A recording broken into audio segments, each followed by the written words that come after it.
இன்னைக்கு பொது தொகுதியில் நீ தனி இன்னைக்கு வந்து நம்ம பிரதர்ஸ் வந்து நின்னாங்க பார்த்தீங்களா, பட்டியலினத்து நம்ம பிரதர்ஸும் சிஸ்டர்ஸும் வந்து நின்னாங்க பார்த்தீங்களா, இதுனா எவ்வளோ பெரிய மாற்றம். இதுக்கு திருமாவளவன் இப்போ வரைக்கும் போராடிட்டு இருக்காரு. 75 வருஷம் அவர் இல்லைங்க, அவர் சில இடத்துக்குனா உள்ளுக்குள்ளே போக முடியாதுங்க. அந்த மாதிரி இருக்கிற ஒரு விஷயத்தில் வந்து பார்த்தீங்கன்னா இன்னைக்கு மாவட்ட செயலாளராக இருக்கட்டும், புரிஞ்சுங்களா, சீட்டு கொடுத்ததுல இருக்கும், புரிஞ்சுங்களா, இப்படி ஒரு வந்து ஒரு ஒரு ஒரு டிஃப்ரென்ஸை கொண்டு வந்தது வந்து விஜய். இன்னைக்கு மக்கள் வந்து ஜாதி பார்க்காம ஓட்டு போட்டிருக்காங்கன்னா அதுக்கு காரணம் விஜய். மக்களுங்க 38.5% மக்கள் வந்து ஓட்டு போட்டிருக்காங்கன்னா யோசிச்சு பாருங்க. இவ்வளோ மக்களை வந்து சம்பாரிச்சிருக்காருங்க. ஒட்டு மொத்தமாக ஏகப்பட்ட ஜாதி கட்சிகள், ஏகப்பட்ட இன்னைக்கு வந்து பார்த்தீங்கன்னா 2 ஜாம்பவான் அன்டெஸ்டட்னு தாவேக்காவை சொல்லிட்டு இருந்தவங்க எல்லாத்துக்குமே வந்து பார்த்தீங்கன்னா மொத்தமாக மக்கள் செஞ்சுட்டாங்க. அப்படி தான் நம்ம சொல்ல முடியும். அதாவது என்னன்னு கேட்டீங்கன்னா மக்களின் மனநிலை என்னன்னு கேட்டிங்கன்னா இவங்க பண்ணுற அராஜகம், ஏன்னா இவங்களை பற்றி பேசுறதுக்கான டைமும் வந்து பார்த்தீங்கன்னா இந்த எலெக்ஷனில் தான் நம்ம பேச முடியும். அதுக்கு முன்னாடி நீங்கள் பேசுனீங்கன்னு வச்சுக்கோங்களேன், அந்த எம்எல்ஏ எம்பி வந்து என்னை சாவச்சிருவான். அதாவது வீட்டு வாசல்லே ஊழலை பார்க்குறாங்க. இன்றைக்கி வந்து பார்த்தீங்கன்னா ப்ராப்பர்ட்டி டேக்ஸு எல்லாமே வந்து பார்த்தீங்கன்னா 4 மடங்கு ஏற்றிட்டாங்க. இப்போ நம்ம சென்னையை பொறுத்த வரைக்கும் 4 மடங்கு ஏற்றிட்டாங்க. இவங்க சென்னையில் வந்து பண்ணாத அட்டூழியமே கிடையாது. சென்னையை வச்சு சம்பாரிச்சிட்டாங்க. அதனால் சென்னை மக்கள், நான் இது முன்னாடியே பதிவு செஞ்சது என்னன்னு கேட்டிங்கன்னா, சென்னையில் வந்து பார்த்தீங்கன்னா 20% எக்ஸ்ட்ராவாக போல ஆகும். இன்னைக்கு 25% போல இருக்குது எக்ஸ்ட்ராவாக. அதுதான் வந்து that's makes a big difference. Kavin வழக்கில் வந்து பார்த்தீங்கன்னா விஜய் வந்து எந்த விதமான வார்த்தையுமே பேசலை அப்படின்னு சொல்லி அது ஒரு விஜய் மேலே ஒரு விமர்சனம் வச்சாங்க. அவர் என்ன பண்ணார், ஓகேங்களா, எல்லா விஷயத்தையும் பேசணுன்றது அவசியம் இல்லைங்க, எல்லா விஷயத்துக்கும் செய்யணும். அவங்க பெரியம்மாக்கு சீட்டு கொடுத்தாரு. குறையாக சொல்கிறது என்னன்னா, கன்ஃபார்மாக பிஜேபி உள்ள விட்டுருவீங்க. பிஜேபியோட இன்டென்ஷன்லாம் இதுக்கப்புறம் நீங்கள் கம்யூனிஸ்ட்டும் காங்கிரஸும் பிஜேபியோட பி டீம் இல்லைல்ல, அதையும் சொன்னாலும் சொல்லுவாங்க. கம்யூனிஸ்ட்டும் விசிக்காவும் சேர்ந்து முடிவு எடுத்தாங்கன்னா இது வந்துடும், புரிஞ்சுக்கலாம். If they want to run this government அப்படின்னா எனக்கு தெரிஞ்சு இந்த 5 சீட்டு அவங்க இது பண்ணும்போது கம்யூனிஸ்ட் வந்து கொஞ்சம் நார்மலாக இருப்பாங்க. இந்த வாட்டி வந்து அவங்க பேர் கெட்டு போனதே வந்து இந்த திமுக கூட்டணினால தான் நம்ம பேரே கெட்டு போச்சு, கம்யூனிஸ்டோட பேரே கெட்டு போச்சுன்ற அளவுக்கு ஃபீல் பண்ணுறாங்க. விசிக்கு வந்து ஒரு பேனர் இருக்கும், பாமக ஒரு பேனர் இருக்கும். அங்கே நான் வந்து திமுக அதிமுகவே பார்த்ததில்லை, ஓகேங்களா. இப்போ எப்படி தெரியுங்களா அந்த ஏரியாவில் பேனர், ஒரே பேனர் 2 பேருமே சேர்ந்துட்டாங்க, புரிஞ்சுங்களா. அங்கே விசிகா பேனரும் இல்லை, பாமக பேனரும் இல்லை. இப்போ டிவிகேல இது எல்லா ஃபேஸும் ஒன்றா இருக்குது. எல்லாமே மக்கள் என்னத்தை யோசிச்சுட்டு நம்ம விஜய்க்கு வர வைத்திருக்காங்கன்னா, என்கிட்ட இவ்வளோ சொத்து இருக்குது, இதுக்கு மேலே எனக்கு சொத்து வேணாம், இதுக்கு மேலே எனக்கு எதுக்கு காசு அப்படின்றத வந்து அதை ஏற்றுக்கிட்டு தான் வந்து கொண்டு வந்திருக்காங்க. இந்த மாதிரி 4 கோடி தான் எனக்கு சொத்து இருக்குதுன்னு சொல்லி 50,000 கோடியை வந்து எலெக்ஷனுக்கு செலவு பண்ணுற இந்த கட்சிகளுக்குனா வந்து ஒரு வேட்டு வச்சுட்டாங்க மக்கள் அப்படின்றத நான் சொல்கிறேன். இன்றைக்கி அது நம்ம சொல்ல விரும்புறது என்னன்னு கேட்டிங்கன்னா, கிட்டத்தட்ட 27 பேர் வந்து 35 வயசு கீழே இருக்காங்க. அப்படிங்கும் போது சட்டசபை எப்படி இருக்கும்? அரசியல் தகவல்களை உடனுக்குடன் தெரிந்து கொள்ள பாயிண்ட் ஆஃப் வியூ சேனலை சப்ஸ்கிரைப் செய்யவும். சார் கொஞ்சமாச்சும் கொஞ்சம் ஈரம் நியாயம் ஏதாச்சும் இருக்கா சார்? இப்படி பண்ணி விட்டுட்டு உட்காந்துருக்கீங்க. போங்க சார், 75 வருஷ கட்சி சார், 2 வருஷம் 3 மாதம் 2 நாளில் முடிச்சுட்டு உட்காந்துருக்கீங்களே. கொஞ்சமாச்சும் ஓரத்தில் ஈரம் இருக்கா உங்களுக்கு? ஏன் சார் அப்படி பண்ணுறீங்க? நாங்கள் பண்ணலங்க, மக்கள் எல்லாம் சேர்ந்து பண்ணிட்டாங்க. இதுதான் மௌன புரட்சிம்பாங்க. மொத்தமாக முடிச்சு விட்டாயடா மாப்பிள்ள அப்படிம்பாங்கல்ல, அந்த மாதிரி. இது ஆக்சுவலாக வந்து பார்த்தீங்கன்னா திமுகவில் இருக்க பூத் ஏஜென்ட் ஒருத்தர் என்கிட்ட பயங்கரமாக என் இடத்துல பயங்கர கமெண்ட்ஸ் பயங்கரமாக போடுவாப்புல. அவர் அங்கே பூத்தில் உட்காந்துருந்தாப்லையா, ஓகே. அவர் வந்து எலெக்ஷன் முடிஞ்சோடனே ஓகேங்களா அண்ணே அப்படின்னாப்ல, என்னப்பா அப்படின்னா, அதாவது இந்த சுப்பிரமணியபுரத்தில் ஒரு டைலாக் வரும் பார்த்தீங்களா, சாவு பயத்தை காட்டிட்டாங்கடா பரமா அப்படின்ற மாதிரி. அன்னைக்கு வந்தவனா வந்து க்ரீம் பேண்ட்டு ஒயிட் ஷர்ட்டும் போட்டு வரும்போதே தெரிஞ்சிச்சு, ஓகேங்களா, என்னடா துட்டை வாங்கிட்டு இப்படி வந்தீங்கடா அப்படின்ற மாதிரி ஆகிப்போச்சு. அந்த மாதிரி வந்து சாவு பயத்தை காட்டிட்டாங்கடா அப்படின்னு அன்னைக்கே சொன்னாப்புல. அதுக்கப்புறம் இவங்க திரும்பவும் வந்து பார்த்தீங்கன்னா இந்த மெயின் ஸ்ட்ரீம் மீடியாலாம் வச்சு ஓகே எக்ஸிட் போலுன்னாங்க. நம்ம 4ஆம் தேதிக்கு முன்னாடி வரைக்கும் வந்து பார்த்தீங்கன்னா இவங்க கிட்ட பேசி பேசி பேசி பேசி நம்ம ஓன் அவுட் ஆகிட்டோம். இப்போ மொத்தமாக புஷ் அவரை செஞ்சவருங்க இப்படின்ட்டாங்க. எங்கள் டேடிலாம் அழுது நாங்கள் பார்த்ததே கிடையாது. நேற்று மனசு கண்ணீர் பேண்ட்லாம் நினச்சி போகிறாரு. இப்படியா பண்ணுவீங்க? நேற்று ஒரு நாள் இந்த பயணம் எப்படி இருந்துச்சு உங்களுக்கு? இது வந்து ஆக்சுவலாக வந்து ஒரு பெரிய ஒரு சந்தோஷம். அதாவது மக்கள் வந்து பார்த்தீங்கன்னா இது வந்து இந்த விஜய் கொடுத்துருக்க மேண்டேட் வந்து பார்த்தீங்கன்னா தலைவர் விஜய்க்கு கொடுத்துருக்க மேண்டேட் வந்து பார்த்தீங்கன்னா இது மக்களோட ஆட்சின்னு நினச்சி கொடுத்துருக்காங்க. புரிஞ்சுங்களா? இந்த கவர்மெண்ட் வந்து வில் பி அகெயின்ஸ்ட் கரப்ஷன் கொடுத்துருக்காங்க. அதுக்காக தான் நான் ஒரு டேக்லைன் ஒன்று ரெடி பண்ணியிருக்கேன். ஓகேங்களா? கரப்ஷன் அது கவர்னன்ஸ் வித்தவுட் கரப்ஷன். ஓகேங்களா? Contract without commission. நல்லா இருக்கு. புரிஞ்சுங்களா? ஸோ இந்த மாதிரி வந்து ஒரு கவர்மெண்ட்டை தான் எதிர்பார்க்க. ஆட்டோ பின்னாடி எழுதலாம். ஓகேங்களா? ஸோ கமிஷன் இல்லாத கான்ட்ராக்ட் அதான் அவர் சொன்னார். புரிஞ்சுங்களா? அதை தான் அந்த டேக்லைனா இன்னைக்கு நம்ம சொல்லணும்னு நினச்சி சொன்னேன். ஓகேங்களா? அதாவது கவர்னன்ஸும் வந்து பார்த்தீங்கன்னா வித்தவுட் கரப்ஷன். முக்கியமாக தாவேக்கெல்லாம் களத்திலே இல்லைங்க. தாவேக்கெல்லாம் ஒரு கட்சியாங்க. இல்ல அதுல சில பேர் அன்டெஸ்டட் அந்த அன்டெஸ்டட்னா வந்து பாத்தீங்கன்னா நீங்க பொழைச்சதே தாவேக்கா வச்சுதான்டா, நீங்க பொழைச்சதே தாவேக்கா வச்சுதானா தான் சொல்றேன். ஓகேங்களா? உங்க டிஆர்பி, உங்க டிபேட்டு, இந்த மெயின் ஸ்ட்ரீம் மீடியா எல்லா விஷயத்துலயும் நீங்க பாத்தீங்கன்னா இவங்க எல்லாருமே பொழைச்சது வந்து தாவேக்கா வச்சுதான். புரிஞ்சுங்களா? ஆனா அந்த தாவேக்காக்கு நன்றி விசுவாசம் இல்லாம பேசுவாங்க. புரிஞ்சுங்களா? இன்னைக்கு வந்து சூழ்நிலைகள் வந்து அப்படியே இன்னைக்கு வந்து விஜய் வந்து எல்லா கட்சிகளை மட்டும் இருந்துக்கலாம், ஒட்டுமொத்தமா எல்லா கட்சியும் சேர்ந்து இருந்துச்சா? ஓகேங்களா? எல்லாத்தையும் அச்சு விட்டாண்டா அப்படின்ற மாதிரி ஆயிடுச்சு. பாத்தீங்களா? இதோட சேர்த்து இந்த மெயின் ஸ்ட்ரீம் மீடியா ஜாதி பார்த்து தான் இன்னைக்கு வந்து எல்லா திராவிட கட்சின்னு சொல்றாங்க. புரிஞ்சுங்களா? ஜாதியை நாங்க தான் ஒழிச்சோங்கிறாங்க. இவங்க ஒழிச்ச ஜாதி என்னன்னு தெரியும். நம்ம ஆவண கொலை நம்ம பார்க்குறோம், எல்லாமே பார்க்குறோம். அந்த விஷயத்துல வந்து பார்த்தீங்கன்னா இன்னைக்கு வந்து தனி தொகுதி நம்ம அது கூட நம்ம சொல்லக்கூடாது. ஓகேங்களா? ஆனால் நான் வந்து ஒரு இன்டர்வியூக்காக நான் சொல்றேன். இன்னைக்கு பொது தொகுதியில் நீ தனி இன்னைக்கு வந்து நம்ம பிரதர்ஸ் வந்து நின்னாங்க பார்த்தீங்களா? பட்டியல் நம்ம பிரதர்ஸும் சிஸ்டர்ஸும் வந்து நின்னாங்க பார்த்தீங்களா? இதுனா எவ்வளவு பெரிய மாற்றம். இதுக்கு திருமாவளவன் இப்போ வரைக்கும் போராடிட்டு இருக்காரு. 75 வருஷம் இல்லைங்க. அவர் சில இடத்துக்குன்னா உள்ளுக்குள்ளே போக முடியாதுங்க.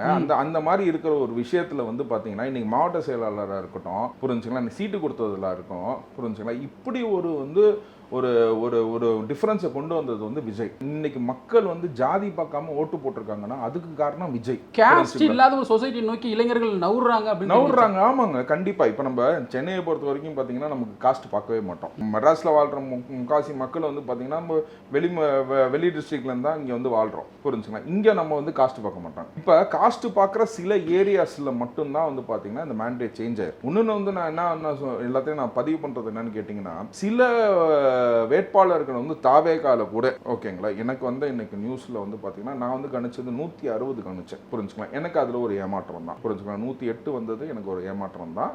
நான் 160 கணிச்சேன். 50 சீட்டு வந்து ஏடிஎம்கேக்கு போகணும்னு நினைச்சேன். அதே மாதிரி அவங்க 50 எடுத்தாங்க. திமுக வந்து 24 தான் இருக்கும்னு நினைச்சேன். புரிஞ்சுங்களா? ஏன்னா வந்து அதுதான் அவங்களை வந்து கரெக்டா இருக்குன்னு சொல்லி அதை நான் டிஃபைன் பண்ணேன். எந்தெந்த இடத்துலனா வந்து பாத்தீங்கன்னா இப்போ வந்து லூஸ் பண்ணியிருக்கோமோ அந்த இடத்துலனா எனக்கு வந்து நியூஸ் வந்து பார்த்தீங்கன்னா தாவேக வேட்பாளர்கள் வந்து வாங்கப்பட்டாங்க, சரியாகவே வேலை செய்யலை, இந்த விதமான ஒரு நியூஸ் வருது. நான் ஆத்தென்டிக்காக நான் சொல்லலை. இதை நம்ம வந்து பரிசீலனை செய்யணும். இப்போ நம்ம தோற்ற இடத்துலனா வந்து பார்த்தீங்கன்னா உங்கள் சேனல் வழியாகவே நான் தலைமைக்கு சொல்கிறேன், சாலமாக வந்து இதை வந்து பரிசீலனை செய்யணும். புரிஞ்சுங்களா? ஏன் தோற்றோம், எதுக்கு தோற்றோம், எதனால் தோற்றோம் அப்படின்னு. உண்மையிலே நம்ம தோற்றுருப்போம். புரிஞ்சுங்களா? அந்த இடத்துல வந்து பார்த்தீங்கன்னா நமக்கு வாக்கு, ஆனால் நம்ம உழைக்காம சில வேட்பாளர்கள் இருக்காங்க பார்த்தீங்களா, அவங்க மேலே வந்து பார்த்தீங்கன்னா கட்சி நடவடிக்கை எடுக்கணும்.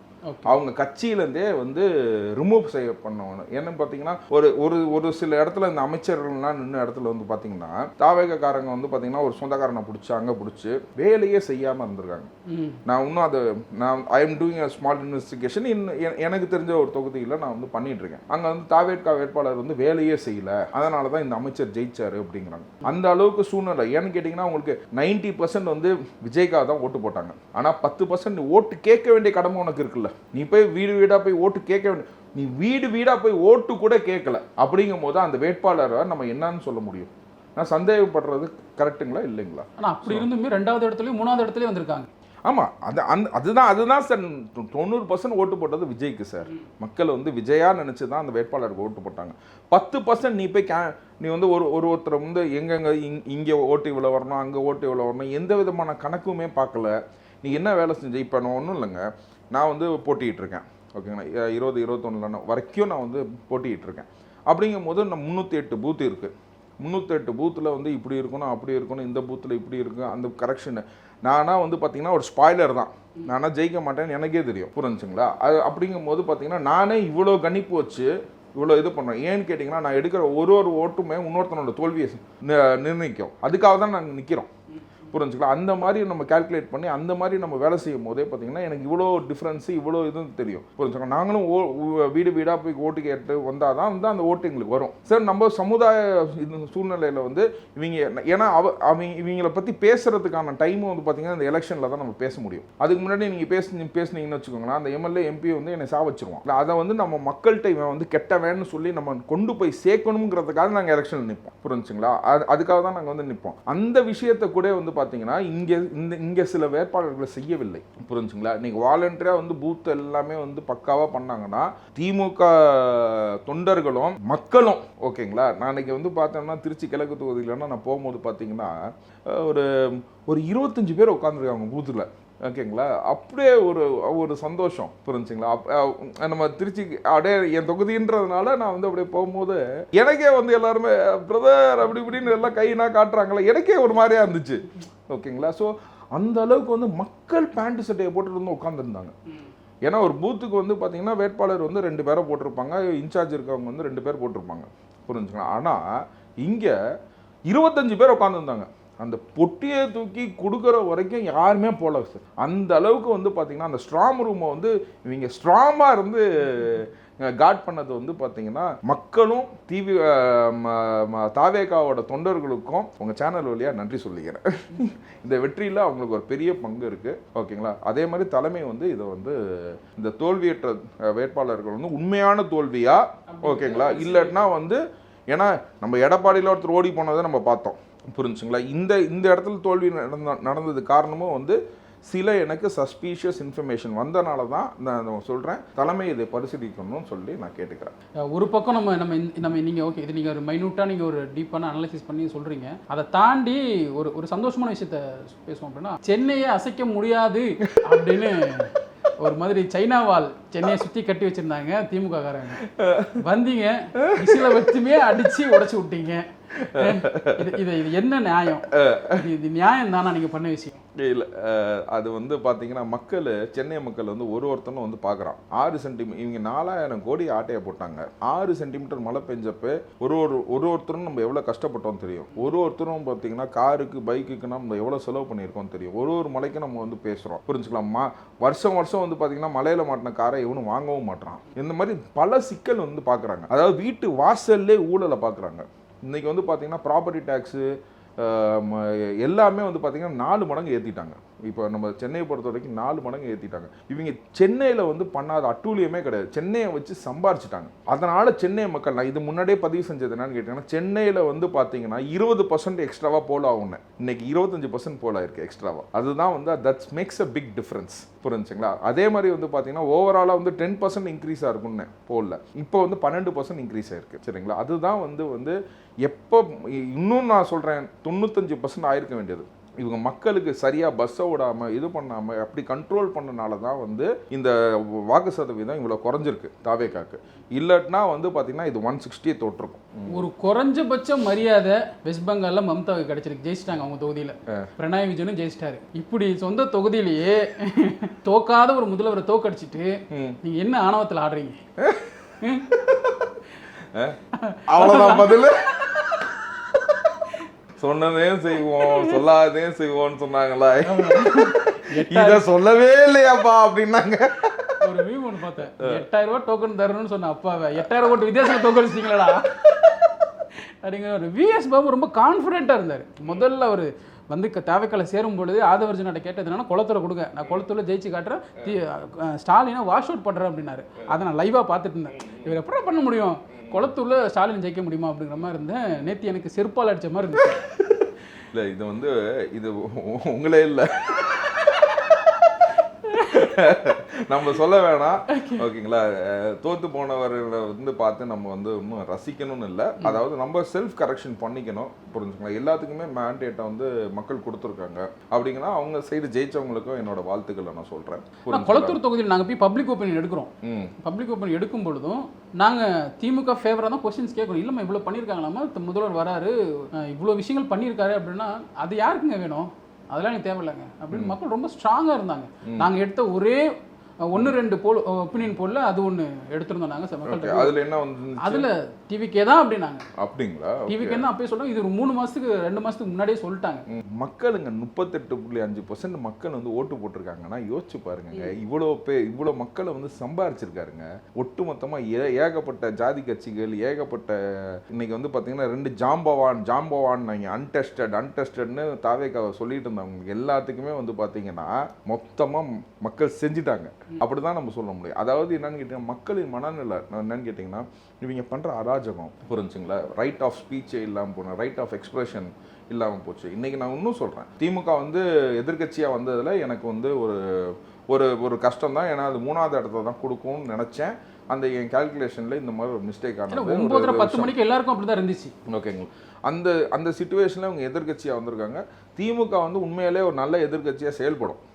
ஏன்னா அவங்களுக்கு குறை சொல்றது, குத்தம் சொல்றது இது மட்டும்தான் தெரியும் சார், இது மட்டும்தான் அவங்களுக்கு தெரியும் புரிஞ்சுங்களா. அப்படிங்கும் போது அதை வந்து நம்ம ஹெல்த்தியா எடுத்துக்கணும். மிஸ்டேக்ஸ் வந்து இப்போ இந்த கவர்மெண்ட்ல மிஸ்டேக்ஸ் ஆகுமா அப்படின்னு கேட்டிங்கன்னா ஆகும். ஏன்னா இன்னைக்கு விஜய் அவர்கள் வந்துட்டாரு, இன்னைக்கு எல்லா போலீஸ் ஸ்டேஷனும் மூடிடலாமா? எல்லா இடத்துலையுமே வந்து குற்றங்கள் நடக்கும், எல்லா இடத்துலையும் பிரச்சனைகள் நடக்க தான் செய்யும். அது how we handle it, how we administrate பண்ணுறது. இன்னைக்கு வந்து அந்த கவின் வழக்கில் வந்து பார்த்தீங்கன்னா விஜய் வந்து எந்த விதமான வார்த்தையுமே பேசலை அப்படின்னு சொல்லி அது ஒரு விஜய் மேலே ஒரு விமர்சனம் வச்சாங்க. அவர் என்ன பண்ணாரு, ஓகேங்களா, எல்லா விஷயத்தையும் பேசணுன்றது அவசியம் இல்லைங்க, எல்லா விஷயத்துக்கும் செய்யணும். அவங்க பெரியம்மாக்கு சீட்டு கொடுத்தாரு புரிஞ்சுங்களா. அதான் இண்டிகேஷன். என்ன செய்யணும்னு நினைக்கிறத வந்து இவங்க என்ன பேசணும் எதுக்குப்பா பேசணும், பேச மாட்டோம் நாங்கள் செய்வோம் அப்படின்ற மாதிரி அவங்க கூப்பிட்டு அவங்க பெரியம்மாக்கு சீட்டு கொடுத்தாரு பார்த்தீங்களா. இதுதான் டிஃபரன்ஸ். எனக்கு பர்சனலாக ஒரு இது இருந்துச்சு என்னன்னா, எனக்கு திருவிக்கா நகர் மேலே ஒரு இது இருந்துச்சு, ஆம்ஸ்டாங் கொலை, அதை தொடர்ந்து பொற்கொடி அவர்களுடைய அந்த அந்த அதுக்கான நீதி கேட்டு வர்றாங்க அப்படிங்கிற இடத்துல இது இது மிஸ் ஆனது எனக்கே ஒரு மாதிரி வருத்தமாக இருந்துச்சு. அவங்களுக்கு அந்த இது கிடைச்சிருக்கணும் அப்படிங்கிற மாதிரி இல்லை. நீங்கள் என்னை கேட்டிங்கனாலும் நான் வந்து அதுக்கு ஆக்சுவலாக ஆதவர்ஜனா கூட சொன்னார், பர்சனலாக வந்து அவங்களுக்கு நான் வந்து விஷ் பண்ணுறேன் அப்படின்னாரு. பட் ஆனால் இந்த அதாவது கொலாட்ரல் டேமேஜ்ன்ற மாதிரி அவங்க தப்பான கூடாரத்தில் முடிவு எடுத்துட்டாங்க. ஓகேங்களா, தப்பான கூடாரத்தில் இருந்துட்டாங்க. அவங்க ப்ராப்ளி வந்து பார்த்தீங்கன்னா அவங்க வந்து டிவிகேயோட பேசியிருக்கலாம். ஆனால் வந்து டிவிகே வந்து ஒரு விஷயத்தில் ஒரு ஸ்டாண்ட் எடுத்தாங்க. அவங்க வந்து எந்த சின்ன கட்சிங்களையும் நம்ம சேர்க்க வேணாம் அப்படின்ற ஒரு ஸ்டாண்ட் எடுத்துட்டாங்க. ஆக்சுவலாக நாங்களும் கூட அலையன்ஸ் பேசணும் புரிஞ்சுங்களா. டிவிகேயோட நாங்கள் அலையன்ஸ் பேசும்போது, தமிழ்நாடு கிறிஸ்துவ கூட்டமைப்பு வந்து அலையன்ஸ் பேசும்போது வந்து பார்த்தீங்கன்னா நாங்கள் வந்து ஒரு பார்ல வச்சுருந்தோம். அதுக்கப்புறம் என்னன்னா இல்லை உங்க கூட்டணி வேணான்னு சொல்லி முடிவு பண்ணிட்டோம் அப்படின்னு. இப்போ அதே மாதிரி வந்து பார்த்தீங்கன்னா நம்ம முஸ்தபா மேற்கில் ஜெயிச்சார் பார்த்தீங்களா, அவர் டிவிகேல ஜாயின் பண்ணி தான் நின்னாரு. அவரே கட்சி வச்சிருந்தாரு புரிஞ்சுங்களா. அந்த கட்சியில நிக்கல, அவர் டிவிகேல ஜாயின் பண்ணி டிவிகே துண்டை போட்டு தான் அவர் வந்து கண்டெஸ்ட் பண்ணாரு. இப்போ அந்த மாதிரி வந்து பார்த்தீங்கன்னா பிடிஆரையும் சுந்தர்சியும் ஏன்னா அவர் வந்து தமிழ்நாடு முஸ்லீம் லீக்னு வச்சிருக்காரு அவர். ஓகேங்களா, அவர் முஸ்லீம் லீக்னு வச்சிருக்காரு. ஆனால் அவர் கட்சி சார்பாக அவர் நிக்கல, அவர் தாவேகா சார்பாக நின்னாரு. அந்த மாதிரி வந்து பார்த்தீங்கன்னா நீங்கள் வந்து ஏன் நாங்கள் அந்த மாதிரி எந்த கூட்டணியும் நாங்கள் வந்து இது பண்ணல அப்படின்னா, ஏன்னா எனக்கு தெரிஞ்சு அவர் ஒரு கூட்டணி சேருவார், நாங்கள் ஒரு கூட்டணி சேருவோம். இந்த மாதிரி பொற்கொடி இந்த மாதிரி சின்ன சின்ன இதெல்லாம் வந்து வந்துச்சு. டிவிகேக்கு அதாவது டிவிகேக்கு யாருமே கூட்டணி போலன்னு சொல்றாங்கல்ல, எங்களை என்ன ஏத்துக்கல. ஓகேங்களா, பட் ஆனால் என்ன இன்னும் நாங்கள் ஆதரவான ஏன் சொல்றோம் அப்படின்னு கேட்டீங்கன்னா அவங்க ஒரு நிலைப்பாடு எடுக்கிறாங்க புரிஞ்சுங்களா. ஏன்னா இவங்க கூட இவங்க தான் வந்து சேர்ந்தாங்க கடைசியில அப்படின்ற மாதிரி இருக்கக்கூடாது. நீங்க வேணா சீட் வேணும்னா நீங்க வந்து உங்க ப்ரொஃபைல் கொடுங்க, கேண்டிடேட்ஸ் ப்ரொஃபைல் கொடுங்க, நீங்க வந்து நின்னுங்க. அவங்க அப்ளை பண்ணிருந்தா கொடுத்துருப்பாங்க. அவங்க ஆமா இப்போ கேட்டிருந்தா கொடுத்துருப்பாங்க புரிஞ்சுங்களா. பட் நாங்க வந்து எங்க கூட்டம் எங்க இதுல வந்து நாங்க வந்து ஃபர்மா ஸ்டாண்ட் எடுத்துட்டோம். இண்டிவிஜுவல் அதனால தான் நான் வந்து அட்ரஸ் பண்ணும்போது பாத்தீங்கன்னா தமிழ்நாடு கிறிஸ்துவ கூட்டமைப்புன்னு போட்டு நான் அட்ரஸ் பண்ணேன். நான் துணைத் தலைவர். நான் அதனால அதுல அட்ரஸ் பண்ண மாட்டேன். நான் இண்டிவிஜுவலா வந்து எனக்கு ஒரு இண்டிவிஜுவாலிட்டி இருக்குல்ல, இண்டிவிஜுவாலிட்டிக்கு தான் வந்து நான் வந்து ஆர்கே சதீஷ் அட்வொகேட் தானே வந்து இதுல இது சொல்றேன். ஸோ அஸ் அன் அட்வொகேட்டா வந்து I take a stand that is TVK is going to do well. அதனால நம்ம இந்த வாட்டி போட்டியிடவும் வேணாம், தனியா போட்டியிட வேணாம் அப்படின்னு சொல்லிட்டு எங்க கூட்டமைப்புலையும் சொல்லிட்டு அவங்க வந்து அவங்கவுங்க அமைதியா இருந்துக்கோங்க, அவங்கவுங்களுக்கு என்னென்ன ஆதரவு கொடுக்கணுமோ கொடுத்துக்கோங்கன்னு சொல்லி நாங்கள் முடிச்சிட்டோம். ஓகேங்களா. ஸோ இது என்னன்னு கேட்டீங்கன்னா let us be good friends. இப்போ நமக்கு நம்ம இவ்வளோ பேசியிருக்கோம், நமக்கு கூட்டணியில் சீட்டு கொடுக்கலன்னு நம்ம திட்டுறாங்க பார்த்தீங்களா, அவங்க எல்லாம் சுயநலவாதி. சொல்லாதீங்க, புரிஞ்சுங்களா? வேணாங்க, உங்களுக்கு ஒரு கொள்கை இருக்க மாதிரி எனக்கும் ஒரு கொள்கை இருக்கு. உங்க கொள்கையை நீங்க சொல்றீங்கன்னா தனிப்பட்ட முறையில் உங்களுக்கு ஆதரவு கொடுக்கு அப்படின்ற ஒரு ஸ்டாண்ட் எடுக்கிறோம். அந்த மாதிரி ஒரு விஷயத்துல தான் வந்து பாத்தீங்கன்னா பொற்கொடி அவர்கள் இல்லைன்னா வந்து பொற்கொடி அவங்களும் வந்திருப்பாங்க. உங்க சின்ன எங்களை மாதிரி சின்ன கட்சிகள்னா வந்து சேர்த்துருந்தாங்கன்னா ஓகேங்களா, பொற்கொடி வந்து கண்டிப்பா டிவிகேல வந்திருப்பாங்க அப்படின்றதா என்னோட எண்ணம். கடைசி நேரத்தில் நோ அலையன்ஸ்ன்னு சொல்லி அவங்க சொன்னனால எல்லா 234 தொகுதிகளும் தாவேக நிக்க போறதுனால தான் அவங்க வந்து அதிமுக சைடு ஷிஃப்ட் ஆனாங்க. அந்த அதிமுக சைடு ஷிஃப்ட் ஆனதுல ஒரு பெரிய பேக்லாஷ் என்னன்னு கேட்டீங்கன்னா அதிமுக பிஜேபியோட இருந்துச்சு, புரிஞ்சுங்களா? ஏன்னா எல்லா இடத்துலையுமே வந்து பார்த்தீங்கன்னா பிஎஸ்பி வந்து பிஜேபி எதிர்த்து இன்னைக்கு அதே இடத்துல வந்து நம்ம சீட்டு வாங்கினதுனால அந்த அந்த மக்களுக்கு வந்து ஒரு மாற்றத்தை பார்த்துட்டு தான் அவங்க கொடுக்கல. நம்ம கொண்டாட்டங்கள், ஜெயிச்சிட்டோம், சந்தோஷம், இதெல்லாம் ஒரு பீக்ல இருக்கும் பொழுதே ஒரு குறையா சொல்றது என்னன்னா கன்ஃபார்மாக பிஜேபி உள்ள விட்டுருவீங்க, பிஜேபியோட இன்டென்ஷன்லாம் இதுக்கப்புறம் நீங்க கூட்டணி ஆட்சி அமைக்க போறீங்க அப்படின்ட்டு கதற ஆரம்பிக்கிறாங்க. இவங்களுக்கு என்ன சொல்ல வரீங்க? பிஜேபி தாவேகாவை ஏற்கனவே வந்து பாத்தீங்கன்னா ராகுல் காந்தி வாழ்த்து சொல்லிட்டாரு. மோராலஸ் வந்து பாத்தீங்கன்னா பாசிட்டிவான நியூஸஸ்னா நம்ம பார்த்துட்டு இருக்கோம், புரிஞ்சுங்களா? ஸோ 5 சீட் அங்கே வந்துருச்சு, இன்னொரு 5 சீட்டு, புரிஞ்சுங்களா? இன்னொரு 5 சீட்டு கம்யூனிஸ்ட்டும் விசிகாவும் சேர்த்து முடிவு எடுப்போம்னு சொல்லியிருக்காங்க. கம்யூனிஸ்ட்டும் விசிகாவும் சேர்த்து முடிவு எடுத்தாங்கன்னா இது வந்துடும், புரிஞ்சுக்கலாம். If they want to run this government அப்படின்னா எனக்கு தெரிஞ்சு இந்த 5 சீட்டு அவங்க இது பண்ணும்போது கம்யூனிஸ்ட் வந்து கொஞ்சம் நார்மலாக இருப்பாங்க. இந்த வாட்டி வந்து அவங்க பேர் கெட்டு போனதே வந்து இந்த திமுக கூட்டணினால தான் நம்ம பேரே கெட்டு போச்சு, கம்யூனிஸ்டோட பேரே கெட்டு போச்சுன்ற அளவுக்கு ஃபீல் பண்ணுறாங்க. வெளியில் வந்து என்ன சொல்கிறாரு அண்ணன் திருமாவளவன், என்ன சொல்கிறாரு, அவர் வந்து மாற்றம் கண்டிப்பாக வரும் அப்படின்னாரு, புரிஞ்சுக்கலாம். நேற்று தோழமை கட்சிகளுக்கு வந்து சரியான அங்கீகாரம் வந்து திமுக கொடுக்கலன்னு சொல்லி நேற்று தோழர் முத்தரசு சொல்கிறாரு, புரிஞ்சுக்கலாம். அப்படின்னா எதுனா பேசும்போது பார்த்தீங்கன்னா இந்த 10 சீட்டு ஈஸியாக கெயின் ஆயிரும் தான் நான். இப்போ இந்த நேற்று ரிசல்ட் அப்பயும் பார்த்தோம், இங்கே ஒரு கம்யூனிஸ்டும் காங்கிரஸும் பிஜேபியோட பி டீம் இல்லைல்ல, அதையும் சொன்னாலும் சொல்லுவாங்க, எது வேணா சொல்லுவாங்க. சொல்லுவாங்க திமுகவும் அதிமுகவும் சேர்ந்து விஜய் ஆட்சி அமைக்க விடாமல் பண்ணும் அப்படின்னாங்க. ஆமா, அது ஒன்று கேட்டேன். அதாவது திமுக அதிமுகவும் சேர்ந்து ஆட்சி அமைக்குமா? எங்க அப்படி ஆட்சி அமைச்சிங்கன்னா வாழ்த்துக்களுங்க, நாங்கள் எதிர்கட்சியாகவே இருந்துக்கிறோம். அப்படி ஒரு ஆட்சி நீங்கள் கொடுங்க, ஓகேங்களா? தாவேக எதிர்கட்சியாகவே இருக்கட்டும், புரிஞ்சுங்களா? நீங்களே ஆட்சி பண்ணுங்க, ஓகேங்களா? அதாவது யாராலையும் சேர்க்க முடியாத 2 கட்சியை வந்து நாங்கள் சேர்த்து அடிச்சோம் அப்படின்றத இருக்கட்டும், நீங்களே ஆட்சி பண்ணுங்கிற. எனக்கு இன்னொன்று முக்கியமான விஷயம் பார்க்குது என்னன்னா, திரும்பவும் திமுக தரப்புலேருந்து திராவிட கட்சி தலைப்பிலிருந்து என்னன்னா, இங்கே விடுதலை சிறுத்தைகள் அவங்களுக்கும் அன்புமணிக்கும் பாமகவுக்கும் இவங்க 2 பேரும் நேர் எதிர் துருவம் அப்படிங்கிற மாதிரி கட்டமைப்பு உருவாக்கிட்டே வராங்க. இப்போ வர விஷயங்கள் அன்புமணி பேசுகிறதா இருக்கட்டும், விடுதலை சிறுத்தை திருமாவளவன் அவர்கள் பேசுகிறதா இருக்கட்டும், விஜய் கூப்பிட்டாருன்னா நாங்கள் அந்த பாசிட்டிவான நோட்டில் தான் இருக்காங்க 2 பேருமே. ஸோ திரும்பவும் இந்த 2 பேரும் ஒன்று சேர்ந்து தாவேகா மூலயமா ஒன்று சேர்ந்து ஒரு கூட்டணி ஆட்சிக்குள்ளே வர்றாங்க அப்படின்னா அது மிகப்பெரிய சேஞ்ச். இத்தனை நாள் கட்டியமைக்கப்பட்ட பிம்பம் உடையும். ஜாதி மதத்தை கடந்து இன்னைக்கு மக்கள் ஓட்டு போட்டிருக்காங்கன்னா அது விஜய்க்காக தான். இன்னைக்கு வந்து நான் பார்க்குறது எப்படி இருக்குன்னு கேட்டிங்கன்னா, நான் வந்து இந்த கூவத்தூர், உங்களுக்கு கூவத்தூர் தெரியுங்களா? அங்கே என் ஃப்ரெண்டோட வீடு ஒன்று இருக்குது. அங்கே அந்த ஊருக்கு நான் போவேன், புரிஞ்சுங்களா? அங்கே வந்து எப்படி இருக்குன்னு கேட்டிங்கன்னா, விசிகே வந்து ஒரு பேனர் இருக்கும், பாமக ஒரு பேனர் இருக்கும். அங்கே நான் வந்து திமுக அதிமுகவே பார்த்ததில்ல, ஓகேங்களா? இப்போ எப்படி தெரியுங்களா இருக்கா அந்த ஏரியாவில் பேனர், ஒரே பேனர் 2 பேருமே சேர்ந்துட்டாங்க, புரிஞ்சுங்களா?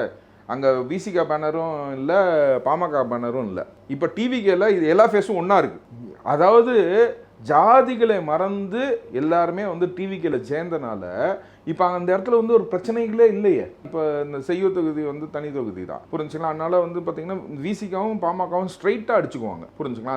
அந்த இடத்துல வந்து 2 சமுதாயத்தையும் ஒன்று சேர்த்ததே டிவிகே தாங்க, புரிஞ்சுங்களா? அப்படிங்கும் போது கூட்டணியில் ஒன்று சேர்றதுல என்ன இருக்குது, புரிஞ்சுங்களா? ஸோ அந்த மாதிரி ஒரு விஷயம் நடந்துச்சுனால அதுவும் வந்து ஒரு வரவேற்கத்தக்க விஷயம்தான். இப்போ விஜய் அவர்கள் பயணம் பண்ணும்பொழுது பயணம் பண்ண எல்லா இடங்கள்லையும் மோஸ்ட்லி தாவேகா வெற்றி பெற்றுருச்சு அப்படிங்கிற ஒரு இதுவும் இன்னைக்கு காலைல பார்த்தோம். அண்ட் வந்து குறிப்பாக டெல்டா பகுதிகளில் அதிகமாக பயணம் பண்ணல, அதனால அங்கே வந்து சீர்காழி, மயிலாடுதுறை அண்ட் வந்து நாகப்பட்டினம் இந்த மாதிரி ஏரியாக்களில், திருவாரூர் இந்த மாதிரி ஏரியாக்களில் இங்கே வெற்றி வாய்ப்பை இழந்துட்டாங்க அப்படின்னு சொல்லி. அப்போ உண்மையிலே பயணம் பண்ணாத இடங்கள்ல தாவேகா நான் வந்து அதை அப்படி நான் வந்து பார்க்கறது இல்லை. சில இடத்துல வந்து ஒன்றுமே வந்து பார்த்தீங்கன்னா ஜாதிக்காக ஓட்டு போட்டிருக்காங்க. அதாவது நான் வந்து சொல்றது 160 சொல்றேன் அப்படின்னு கேட்டிங்கன்னா, நம்ம வந்து இந்த இடத்துலனா வாய்ப்பு ஒரு சில இடத்துல ஏன்னு கேட்டிங்கன்னா கேண்டிடேட்ஸ் வந்து இவர் வந்து ஜாதி பார்த்து யாரையுமே போடல. எல்லா கேண்டிடேட்டும் நீ எங்கே அந்த ஊருக்காரனா அங்கே நின்று அப்படின்ற மாதிரி தான் வந்து கேண்டிடேட் போட்டனால வந்து ஒரு விஷயத்த பார்த்தீங்கன்னா இன்னைக்கு விஜய் இன்னைக்கு இவ்வளோ பேசுகிற ஒரு இது நம்ம பட்டியலினத்து மக்கள் மட்டும் இல்லைங்க. இன்னைக்கு வந்து இது பிராமின் நீங்கள் எடுத்தீங்கன்னா பார்த்தீங்கன்னா ஸ்ரீரங்கம் தொகுதியில் பிராமின் கேண்டிடேட்டு, மயிலாப்பூரில் பிராமின் கேண்டிடேட்டு, புரிஞ்சுங்களா? எந்த ஜாதி இது எதுவுமே பார்க்காம பிராமின் இது எல்லாத்துக்குமே சீட்டு கொடுத்தது வந்து விஜய் தானே, புரிஞ்சுங்களா? இப்போ நீங்கள் யாரையுமே நீங்கள் ஏன்னா இவங்க ஆக்சுவலாக நம்ம இதில் வந்து பார்த்தீங்கன்னா பிராமின்ஸை வந்து ஒதுக்கப்பட்டாங்க. இந்த திராவிட கட்சிகள் வந்து பார்த்தீங்கன்னா இந்த மயிலாப்பூருக்கு மட்டும் யூஸ் பண்ணிக்குவாங்களோ இல்லையா, மற்றபடி எல்லாம் இது பண்ணுவாங்க. இன்றைக்கி ஆக்சுவலாக வந்து பார்த்தீங்கன்னா எல்லா இடத்துலையுமே எல்லாத்துக்கும் சீட்டு. நீ உழைச்சிருக்கியா, உன் ஏரியாவாது உனக்கு சீட்டு அப்படின்ற மாதிரி நம்ம தான் இன்னைக்கு ஜாதி பேசுகிறேன், புரிஞ்சுக்கலாம். விஜய் இதை பற்றி யோசிக்க கூட இல்லை, புரிஞ்சுக்கலாம். இன்ஃபேக்ட் நான் சொல்கிறேங்க, இன்றைக்கி வந்து ரமேஷ் அவர்கள் ஜெயிச்சிருக்காரு ஸ்ரீரங்கம் தொகுதியில். ஓகே, ஸ்ரீரங்கம் தொகுதியில் வந்து பார்த்தீங்கன்னா அங்கே வந்து கம்யூனிட்டி வைஸ் நீங்கள் பார்த்தீங்கன்னா முத்துராஜா தான் ஜாஸ்தி. நீங்கள் வந்து அம்மா மட்டும்தான் அங்கே வந்து நின்றாங்க. அம்மாவுக்கு அப்புறமும் சரி முன்னாடியும் சரி எப்பயுமே வந்து பார்த்தீங்கன்னா இதுக்கு முன்னாடி இந்த கேமரா எடுத்து அடிச்சார் பாருங்க பழனியாண்டி, அவரும் வந்து அந்த காஸ்ட்டை சேர்ந்தவர். அதுக்கு முன்னாடி வந்து பார்த்தீங்கன்னா வளர்மதின்னு ஒருத்தர் இருக்காங்க, அவங்களும் முத்துராஜாவை சேர்ந்தவங்க தான். அந்த முத்துராஜா இருக்கவங்க தான் வந்து அந்த ஸ்ரீரங்கம் தொகுதியே இருப்பாங்க. அம்மையார் ஜெயலலிதா தவிர எல்லாருமே வந்து முத்துராஜாவுக்கு தான் இருப்பாங்க. அந்த மாதிரி காஸ்டே பார்க்காம நீ நின்னுப்பா, நீ நம்பால் நின்று அப்படின்னு சொல்லி நின்று இன்னைக்கு அங்கே மக்கள் காஸ்ட் பார்க்காம தானே ஓட்டு போட்டிருக்காங்க. ஓகேங்களா? அங்கே ஜாஸ்தியாக இருக்கிறது அந்த துரைங்கிறவர் வந்து டிஎம்கே நின்றவர் வந்து முத்துராஜா, புரிஞ்சுங்களா? இங்கே ஏடிஎம்கே நின்றவர் வந்து தெலுங்காரு, புரிஞ்சுங்களா? இது மனோகர், அவர் பேர் மனோகர், தெலுங்காரு. ஓகேங்களா? இவர் ரமேஷ் வந்து பிராமின். மக்கள் வந்து காஸ்ட்டை பார்க்கலன்னு ஒரு ஃபீலிங் வந்து எனக்கு ரொம்ப ஹாப்பியாக இருந்துச்சுங்க. நானே யோசித்தேன், இது எப்படியா இருந்தாலும் இந்த இடத்துல இப்படி கொடுத்துருக்காங்களே அப்படின்னு சொல்லி யோசித்தேன். ஆனால் மக்கள் அது காஸ்ட்டை பார்க்கலங்கிற இதை எக்ஸாம்பிளோட சொல்கிறேன். டிஎம்கே வேட்பாளர் நான் சொல்கிறேன், ஓகேங்களா? அதிமுக வேட்பாளரை சொல்கிறேன். இன்னைக்கு ரமேஷ் அவர்கள் வந்து பிராமினாக இருந்து அந்த ஏரியாவில் ஜெயிச்சிருக்காரு அப்படின்னா, நீங்கள் ஸ்ரீரங்கம்னா ஸ்ரீரங்கம் மட்டும்தான் வந்து பார்த்தீங்கன்னா அங்கே ஐயங்கார் இருப்பாங்க. மற்ற சுற்றி நீங்கள் எடுத்தீங்கன்னா ஃபுல்லாகவே இந்த காஸ்ட் தான் டாமினேஷன். ஆனால் காஸ்ட் பார்க்காம இன்னைக்கு மக்கள் குத்தி இருக்காங்கன்னா அது விஜய்க்கு வந்த ஓட்டு, ஓகேங்களா? ஒன்லி விஜய்க்கு வந்த ஓட்டு தான் வந்து பார்த்தீங்கன்னா இது ஸ்ரீரங்கம் தொகுதியை நான் எக்ஸாம்பிளாக சொல்கிறேன். இப்போ முக்கியமாக இந்த ட்ரெடிஷ்னல் ஓட்டெல்லாம் உடைக்கவே முடியாது அப்படின்னாங்க. ஆனால் இங்கே உடஞ்சு விழுந்ததே முக்காவாசி அமைச்சர்கள் தான். இல்லை, நான் தான் சொல்லுவாங்க பரம்பரையாக நான் வந்து திமுக ஓட்டு போடுறோம் அப்படிம்பாங்க. ஏன்டா ஓட்டு போடுறீங்க அதெல்லாம் தெரியாது, ஓட்டு போடுறோம் பரம்பரையாக ஓட்டு போடுறேன். அதான் நான் சொன்னேன், நீ என்ன பண்ணிட்டு இருக்க அப்படின்னா நான் அந்த வேலையை சொல்ல விரும்பலை. எல்லா வேலையுமே நல்ல வேலை தான், ஓகேங்களா? உங்கள் அப்பா என்ன வேலை பார்த்துட்டு இருந்தாருங்க, சரி ஓகே ரைட்டு. நீனும் நோட்டீஸ் ஓட்டினேன், உங்கள் அப்பானும் நோட்டீஸ் ஓட்டினா, உன் பிள்ளையும் நோட்டீஸ் ஓட்டணுமான்னு கேட்டேன். ஸோ உனக்கு இம்ப்ரூவ்மெண்ட்டே இல்லை, ஓகேங்களா? பரம்பரையாக நேரு பரம்பரை போடலாம், அதாவது நேரு பரம்பரை போடலாம். ஏன்னா அவங்க என்ன சாதாரணமாக விவசாயம் பண்ணிட்டு லால்குடியில் அங்கிட்டு இருந்தவங்க. இன்றைக்கி வந்து திருச்சியில் திருவை மொத்தமாக வாங்கிட்டாங்க, மட்டும் தான் மக்கள்கிட்ட இருக்குது. அந்த அளவுக்கு அவன் சம்பாதிச்சிருக்காங்க. அதனால் பரம்பரையாக அவங்க ஓட்டு போடலாம். நீ ஒன்றும் இல்லாத அண்ணன் பரம்பரையாக அன்னக்காவடியாக தான் இருக்கிற, புரிஞ்சா? நீ எதுக்கு வந்து பரம்பரையாக சொல்லு அப்படின்னா. ஸோ அந்த மாதிரி ஒரு விஷயத்தை வந்து இம்பேக்டை வந்து கிரியேட் பண்ணிட்டாங்க. இந்த விஷயத்தினா வந்து பார்த்தீங்கன்னா it's a very big message for the society. ஒரு எம்எல்ஏ தொகுதி தோக்குறது ஓகே, ஒரு அமைச்சர் ஒரு தொகுதியில் நிற்கிறார் அப்படின்னா அந்த அமைச்சர் தோக்குறது எவ்வளோ பெரிய விஷயம், மக்களுக்கு அப்போ என்ன மாதிரியான மனநிலை இருந்துச்சு அப்படிங்கிறதா. ஏன்னா இன்னும் ட்ரெடிஷ்னல் ஓட்டர்ஸ்க்கு இப்போ கும்பகோணம் என்னோட தொகுதி எடுத்துக்கிறேன். கும்பகோணம் தொகுதியில் கிட்டத்தட்ட கோசிமணி அப்புறம் சாக்கோட்டை அன்பழகன், இந்த இவங்க ஒரு 50-60 வருஷமா இவங்க தான் இருக்கிறாங்க. கிட்டத்தட்ட 50 வருஷமா இவங்க தான் இருக்கிறாங்க. அப்படிங்கிற பட்சத்தில் ரொம்ப பழசா இருக்காங்க.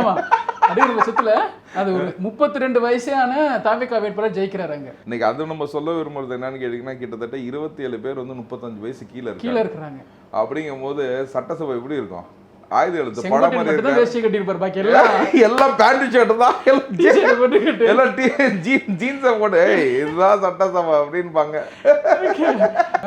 இந்த தடவை சட்டசபை ரொம்ப ஜாலியா இருக்க போகுது அப்படிங்கிற எதிர்பார்ப்பு. இல்ல கண்டிப்பாக. அதாவது என்னன்னு கேட்டீங்க, இனோவேட்டிவ் திங்கிங் வரும். அதாவது இன்னைக்கு வந்து இந்த வயசுல இருக்கிறவங்கள்ட்ட வந்து இந்த ஆட்சி அனுபவம் இருக்கும். என்னன்னு கேட்டீங்கன்னா, அவங்க அப்பாவை எப்படி பாத்துக்கிறதுன்னு அவங்களுக்கு தெரியும், தன் பிள்ளையை எப்படி வளர்க்கணும்னு தெரியும், புரிஞ்சுக்கலாம்? ரெண்டு சைடும் இருக்கவங்க. அவங்கன்னா வந்து பாத்தீங்கன்னா அவங்க கோணத்துல இருந்து நான் புள்ள வளர்க்கும் போது எப்படி இருந்தேன்னு தான் பார்ப்பாங்க, அந்த மாதிரி வயசான இது. ஸோ இது வந்து யங் ஜென்ரேஷனும் ஓல்டு ஜென்ரேஷனுக்கு நடுவில் இருக்க மிட் ஜென்ரேஷன்றனால ரெண்டு சைடும் அவங்க பார்க்கறதுனால பார்த்தீங்கன்னா வந்து பிள்ளையும் எப்படி பார்த்துக்கணும்னு தெரியும், அப்பாவையும் எப்படி பார்த்துக்கணும்னு தெரியும். அதனால சட்டசபை வந்து மிக மிக சிறப்பாக செயல்படும்ன்றது தான் என்னோட கருத்து. Okay okay okay sir. தொடர்ந்து இந்த சட்டசபைகள் அதெல்லாம் அடுத்த கட்டமாக போகட்டும். நீங்கள் பேசுனீங்களா வேட்பாளர்கள்ட்ட? என்னென்ன வேட்பாளர்கள் யார் யார் என்னென்ன சொன்னாங்க? இல்லை, ஆக்சுவலாக வந்து பார்த்தீங்கன்னா நான் கங்க்ராச்சுலேஷன்ஸ் மட்டும் தான் அனுப்பிச்சேன். ஓகே ஓகேங்களா, வேட்பாளர்களுக்கு. பட் வந்து நான் நேரடியாக பேச முடியல. ஏன்னா இன்ஃபேக்ட் பார்த்தீங்கன்னா நம்மளே வந்து இவ்வளோ ஆக்கியூபைடாக இருக்கும் போது பார்த்தீங்கன்னா வேட்பாளர்கள் வந்து நிறையா ஆக்கியூபைடாக இருப்பாங்க. நான் வந்து எல்லாருமே ஆனால் மிகுந்த சந்தோஷத்தில் இருக்காங்க. ஓகேங்களா, ரொம்ப ஹாப்பியாக ஃபீல் பண்ணுறாங்க. ஸோ நல்ல ஒரு அரசு அமையும்னு சொல்லிட்டு நான் ஃபீலிங்கில் இருக்கேன். Okay sir. இப்போ இறுதியாக ஒரு கொஸ்டின் மட்டும் நான் வச்சுருக்கேன் முன்னாடி. தாவேகா இங்கே வந்து ஆண்ட திராவிட கட்சிகளுக்கு மாற்று சக்தியாக உருவெடுச்சது. இனி வரக்கூடிய அரசியலில் தாவேகா தவிர்க்க முடியாத சக்தியாக மாறிடுச்சு. அப்படிங்கிற பட்சத்தில் மிகப்பெரிய பொறுப்பு தாவேகாவுக்கு இங்கே இருக்குது அப்படிங்கிறது எல்லாரோட மூத்த அரசியல்வாதிகள், மூத்த ஜேர்னலிஸ்ட்டுங்க அவங்களோட எல்லாரோட பார்வையும் இருக்குது. தாவேகா அதுக்கு தயாராக இருக்குன்னு நினைக்கிறீங்களா? இல்லை, ரொம்ப சரியான பட் ஆனால் நான் உங்களை சின்ன கரெக்ஷன் உங்கள் கேள்வியில் பண்ணுறேன். அப்படின்னா திராவிட கட்சி கிடையாது, புரிஞ்சுங்களா? தாவேகாவும் திராவிட சிந்தனை உள்ளது தான். இல்லை, இப்போ இங்கே அது ஒன்று நிற்கிறாங்களா? இப்போ வலதுசாரி இடதுசாரி அப்படிங்கிறது போய் விஜய் எந்த ஸ்டாண்டில் நிற்கிறாரு? இல்லை, அது இப்போ நீங்கள் வந்து பார்த்தீங்கன்னா அவர் 5 அவங்க கொள்கை சொன்ன போதே வந்து பார்த்தீங்கன்னா கொள்கை தலைவர்கள் அவர் சொல்லும் போதே பார்த்தீங்கன்னா இந்த திராவிடம் வந்து தாவேகா உள்ளுக்குள்ளேயும் இருக்குது. இது வந்து அது போலி திராவிடம், புரிஞ்சுங்களா? இதுதான் உண்மையான திராவிடம். இதுதான் வந்து ஜாதிகளை கடந்த திராவிடம், புரிஞ்சுங்களா? இன்னைக்கு சீட்டு எல்லாத்துக்கும் அகேன்ஸ்டாக வந்து எல்லாத்தையும் பண்ணி ஒரு மறுமலர்ச்சி கொண்டு வந்திருக்கு. அந்த மறுமலர்ச்சி இல்லை, ஓகேங்களா? ஒரு ரெவல்யூஷனரி அட்டாக் வந்து பார்த்தீங்கன்னா இட் இஸ் ஆஃப்டர் 50 இயர்ஸ்ன்னு சொன்னது வந்து பார்த்தீங்கன்னா எவ்வளோக்கு எவ்வளோ உண்மையாக நடந்திருக்கோ மக்கள் அதை வந்து ரொம்ப ரசிச்சிருக்காங்க. So this government will be corruption free government. Okay, so governance without corruption அப்படின்றது தான் வந்து இந்த இந்த இந்த கவர்மெண்ட் இருக்கும், புரிஞ்சுங்களா? எல்லாமே மக்கள் என்னத்தை யோசிச்சுட்டு நம்ம விஜய்க்கு வர வைத்திருக்காங்கன்னா என்கிட்ட இவ்வளோ சொத்து இருக்குது, இதுக்கு மேலே எனக்கு சொத்து வேணாம், இதுக்கு மேலே எனக்கு எதுக்கு காசு அப்படின்றத வந்து அதை ஏற்றுக்கிட்டு தான் வந்து கொண்டு வந்திருக்காங்க. இந்த மாதிரி 4 கோடி தான் எனக்கு சொத்து இருக்குதுன்னு சொல்லி 50,000 கோடியை வந்து எலெக்ஷனுக்கு செலவு பண்ணுற இந்த கட்சிகளுக்குனா வந்து ஒரு வேட்டு வச்சுட்டாங்க மக்கள் அப்படின்றத நான் சொல்கிறேன். கடைசியாக உங்களுடைய போன காணொலியில் பேசும்போது உங்கள் தொகுதியை கேட்டோம். இன்னைக்கும் இறுதிராஜ இப்படி செஞ்சு விடக்கூடாது, பாவம் அந்த மனுஷன், அவர் ஹைட்டை பார்த்தாச்சும் கொஞ்சம் கொடுத்துருக்கலாம், அவர் இப்படி செஞ்சது எங்களுக்கு உள்ளபடியே வருத்தமாக இருக்குது. அதாவது முற்பகல் செய்யும் பிற்பகல் தானே வரும்பாங்க. அதே மாதிரிதான் வந்து பாத்தீங்கன்னா அவர் செஞ்ச விஷயத்த நான் எடுத்துக்கொண்டு வந்து மக்கள்கிட்ட சொன்னேன், அவ்வளவுதான் ஒழிய அதுக்கு 2 டாக்குமெண்ட் மட்டும் தான் போட்டேன், ஓகேங்களா? ஸோ திருடன் பல நாள் திருடன் ஒரு நாள் அகப்படுவான்னு சொல்லுவாங்கல்ல, அந்த மாதிரி வந்து திருடனை நான் திருடன்னு சொல்லி காட்டினேன். ஐ ஐடென்டிஃபைடு தீஃப், புரிஞ்சுங்களா? அதனால வந்து பாத்தீங்கன்னா அவர் மேல ஏற்கனவே நாங்கள் கம்ப்ளைண்டாக கொடுத்துருக்கோம். 5 வருஷமா வந்து செயல்படாத காவல்துறை வந்து உங்கள் சேனல் வழியாக கேட்டுக்கிறேன், அந்த எஃப்ஐஆரை திரும்ப ஓப்பன் பண்ணி சீக்கிரமாக சார்ஜ் ஷீட்டு போட்டு, புரிஞ்சுங்களா, எங்கள் சர்ச்சு சொத்தை மீட்டு கொடுக்கணும் அப்படிங்கிறது என்னோட ஒரு பெரிய கோரிக்கை. எனக்கு இன்னைக்கு என்னோட இது வந்து என்னன்னு கேட்டிங்கன்னா எல்லாருமே என்கிட்ட கேட்பாங்க, என்ன ஏன் பிரதர் வந்து இது பண்ணுறீங்க வந்து நீங்கள் ஏன் பார்ட்டி ரிலேட்டடாக இல்லைன்னு கூட சில பேர் கேட்டிருப்பாங்க. அதான் நான் சொன்னேன், தாவேகாவுக்கு வந்து 1000 பேர் வந்து பேசுவாங்க, ஓகேங்களா? இன்னைக்கு விஜய் அவர்கள் வந்து சவுக்கு எடுத்து எல்லாத்தையும் அடிப்பார், புரிஞ்சுங்களா? மைனாரிட்டிக்காக பேசுறதுக்கு நான் ஒருத்தன் தான் இருக்கிறேன் இன்னைக்கு, புரிஞ்சுங்களா? நான் ஒருத்தன் தான் இந்த சென்சஸ் மீடியாவில் பேசுகிறேன், புரிஞ்சுங்களா? என்னோட நண்பர்கள், எங்கள் குழு, எங்கள் அசோசியேஷன், இந்த மாதிரி வந்து நீங்கள் எடுத்தீங்கன்னா வந்து பார்த்தீங்கன்னா very limited people are fighting against this injustice what has happen to us, புரிஞ்சுங்களா? இப்போ எங்களோட சொத்துக்கள்னா இவ்வளோ சீப்பாக வந்து இது பண்ணியிருக்கிறது வந்து இந்த திமுக ஆளுங்கனால தான் வந்து பார்த்தீங்கன்னா எங்கள் சொத்துக்கள்லாம் வந்து முடக்கப்பட்டிருக்குங்களா. இதை மீட்கிறதுக்கு நாங்கள் சீம்ஸ் கோட் போடணும், 5000 கோடி கிட்ட சொத்துக்கள், புரிஞ்சுங்களா? இதை நாங்கள் மீட்கணும் அப்படின்னு நினைக்கும் போது வந்து பார்த்தீங்கன்னா நாங்கள் சூட்டு தான் போடணும். அப்போ 5000 கோடிக்கு நான் 150 கோடி ரூபா என்னால் கோர்ட் ஃபீஸ் கட்ட முடியாது. ஸோ அப்படிங்கும் போது இந்த கவர்மெண்ட் உங்கள் வழியாக நான் கேட்குற கோரிக்கை என்னன்னு கேட்டிங்கன்னா, இந்த மைனாரிட்டி கமிஷனை சுத்தம் பண்ணுங்க, ஓகேங்களா? நல்ல மைனாரிட்டி சேர்பர்சனை போடுங்க, புரிஞ்சு இந்த சொத்துக்களை எல்லாம் மீட்கிறதுக்காக ஒரு டீம் ஒன்று எங்களுக்கு கொடுங்க, புரிஞ்சுங்களா? இந்த கவர்மெண்டோட அசிஸ்டன்ஸ் இருந்துச்சு அப்படின்னா எல்லாத்துமேலே நம்ம கிரிமினல் கேஸ் ஃபைல் பண்ணலாம், புரிஞ்சுங்களா? இந்த சொத்துங்கள்லாம் மீட்கிறதுக்கு எங்களுக்கு உதவி செய்யுங்க. ஏன்னா கிறிஸ்டியானிட்டியோட சொத்துக்கள் மட்டும் கிடையாது, இன்னைக்கு கிறிஸ்டியானிட்டியோட சொத்துக்கள் வந்து நாளைக்கு வந்து கல்வி நிலையமாக மாறும், ஹாஸ்பிட்டலாக மாறும், எல்லா மக்களுக்கும் சேவை மனப்பான்மையோட தான் செய்கிறாங்க. இருக்காங்க, புரிஞ்சுக்கலாம். அதெல்லாம் மீட்கு கொடுக்கறதுக்கு இந்த அரசு வந்து எங்களுக்கு உதவி செய்யணும்னு சொல்லி கேட்டுக்கிறேன். அதுக்காக வந்து அது உங்கள் சேனல் வழியாக ஒரு கோரிக்கையாக வைக்கிறேன். பல பேர் தாவேக்காவை நம்பாத போது உங்களுடைய ப்ரொஃபஷனை விட்டுட்டு தாவேக்கா வரும், தாவேக்காக என் ஃபுல் சப்போர்ட் தரேன்னு சொல்லிட்டு தொடர்ந்து பேசிக்கிட்டு இருந்தீங்க. அண்ட் எங்கள் மூலியமா நிறைய மக்களுக்கு நீங்கள் அதில் தெளிவாக விளக்குனீங்க. உங்களுடைய கான்ஃபிடென்ட்டுக்கும் உங்களுடைய அந்த ஸ்பீச்னால தான் இன்னைக்கு மிகப்பெரிய அது ஒரு காரணம். அது சொல்றாங்கல்ல அணில்னு சொல்லிட்டு, நம்ம அந்த மாதிரி இருந்துட்டு போவோமே. இப்ப எனக்கு அணில்னு சொல்றது எனக்கு ரொம்ப பெருமையா இருக்குது. என்ன கேட்டீங்கன்னா, இது நம்ம பேசுறது ஒண்ணும் இல்ல. என்னை கூப்பிட்டு சொன்னாங்க, 4ஆம் தேதி நைட்டு உன் வீட்டுல நீ தூங்க மாட்டடா அப்படின்னாங்க. எவ்வளோ அராஜகம்னு யோசிச்சு பாருங்க. 4ஆம் தேதி நைட்டு உன் வீட்டில் நீ தூங்க மாட்டாடா அப்படின்னு. ஓகேங்களா, நான் இப்போ அந்த ஆளுக்கு ஃபோன் அடிக்கிறேன், ஃபோனே எடுக்கல. ஏன்னா நேற்று நைட் வீட்டில் தான் தூங்கினேன். அவங்க அண்ணார் ஏன்னா இந்த மாதிரி இந்த மிரட்டல்கள் இது நான் தான் சொன்னேன், நான் வக்கீல்ரா, எங்க போனாலும் தூங்கதாண்டா போறேன், இதுல என்ன இருக்குது. ஓகேங்களா, ஸோ அதனால வந்து அதை பத்தி நான் வந்து அந்த மாதிரி ஒரு விஷயத்த நான் இன்ஃபேக்ட் வந்து பார்த்தீங்கன்னா, நான் கிரிமினல் சைட் ப்ராக்டிஸே கிரிமினல் சைடில் வந்து பார்த்தீங்கன்னா இடி சிபிஐ இந்த மேட்டர்ஸ் தான் நான் பார்ப்போம். நாங்கள் morals we are all corporate. அந்த எங்களுக்கு வந்து பார்த்தீங்கன்னா டிஆர்டி கம்பெனி லா இந்த சைடு தான் நாங்கள் வந்து ஒர்க் பண்ணுறோம். ஸோ எனக்கு என் கிளைண்ட்ஸ் எல்லாமே வந்து பார்த்தீங்கன்னா கம்பெனிஸாக இருக்கிறதுனால so I don't worry about all this things. But ஆனால் வந்து பார்த்தீங்கன்னா என் ஆஃபீஸே நான் வந்து இல்லைமேட்டு பார்க்கணும். என்னோட பார்ட்னர்ஸு சீனியர்ஸ் எல்லாம் சொல்கிறேன், ஏப்பா எலெக்ஷன் முடிஞ்சிச்சு, ஒழுங்கா உட்காந்து தொழில பார்க்கலாம், இந்த ஒரு மாசம் லீவு என்ஜாய் பண்ணிட்டு ஜூன்ல இருந்து தொழில் ஆரம்பிக்கணும் அப்படின்னு. அதனால வந்து கவர்மெண்ட் நல்லா இருக்கும். ஓகேங்களா, அந்த இன்ட்ரெஸ்ட் எல்லாருக்கும் வராது. அந்த தாவேக்கா மாதிரி எனக்கு முதல் தடவை தேர்தலை சந்திக்கிற கட்சிக்கு நம்ம சப்போர்ட் பண்ணணும் அப்படின்னு உங்க இன்ட்ரெஸ்ட் கொடுத்து நீங்க அதை சப்போர்ட் கொடுத்தீங்க. அண்ட் இதை ஜெயிக்க வச்சதுல நம்ம ஒரு பார்ட்டா இருக்கும் அப்படின்னு சொல்லிக்கலாம். ஆமா, ஸோ உங்களோட நேரத்தை ஒதுக்கி உங்களை மாதிரி சேனல்ஸ்க்கு தான் தேங்க்ஸ் சொல்லணும். ஓகேங்களா, ஸோ தாவேக்கால தொண்டர்கள், வாக்களித்த மக்கள்கள் அனைவருக்கும் உங்க சேனல் வழியா தேங்க்ஸ் சொல்லிக்கிறேன். உங்களை மாதிரி நல்ல ஊடகனா வந்து தேங்க்ஸ் சொல்லிக்கிறேன். ஏன்னா எவ்வளோ அச்சுறுத்தல் இருந்திருக்கும்னு எனக்கு தெரியுது. உங்களோட நேரத்தை ஒதுக்கி எங்களுடைய கேள்விகளுக்கு தெளிவான விளக்கம் கொடுத்ததுக்கு நன்றி சார். தேங்க்யூ.